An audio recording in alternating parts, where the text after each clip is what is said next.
Some talents are so rare, they feel almost unfair. Neymar da Silva Santos Jr. was born in a modest home in Mogi das Cruzes, Brazil, on February 5, 1992. And from the very first time his feet touched a football, something was different. His father, a former professional player, saw it immediately. The way the boy moved, the way he made the ball bend to his will like it was alive. By the age of 11, he was already in the Santos Youth Academy, and by 17, he was playing for the first team, dazzling crowds with dribbles that seemed to defy physics, stop-and-go rhythms that froze defenders, feints and roulettes and direction changes so sharp they looked like something from a street court, not a professional stadium. He wasn't just playing football, he was performing it. And the world couldn't look away.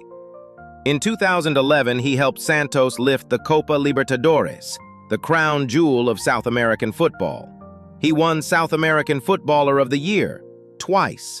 He scored a solo goal against Flamengo so breathtaking that FIFA gave him the Puskas Award, the prize for the most beautiful goal on the planet.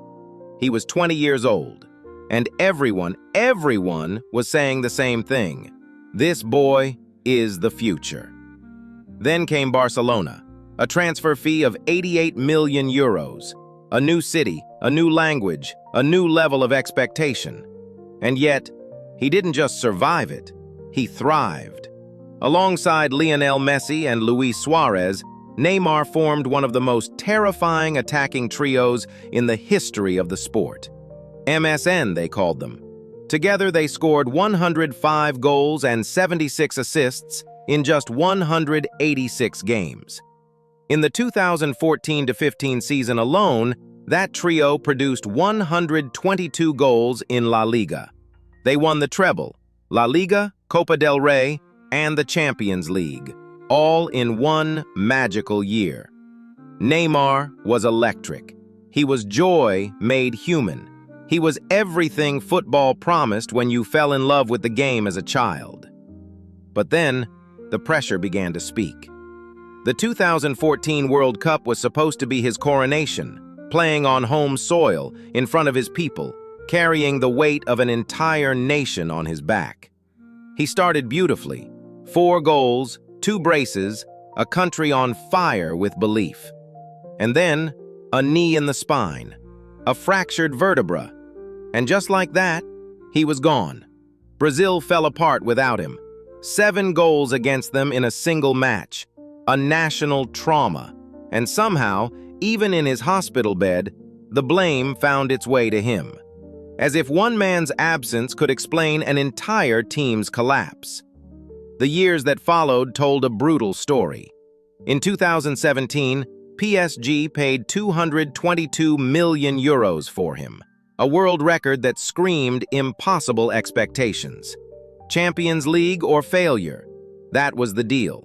He gave them 118 goals and 77 assists in 173 games.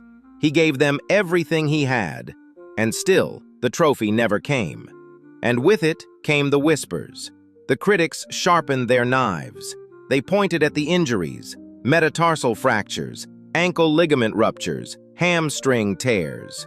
Over 100 club games missed since 2018 alone.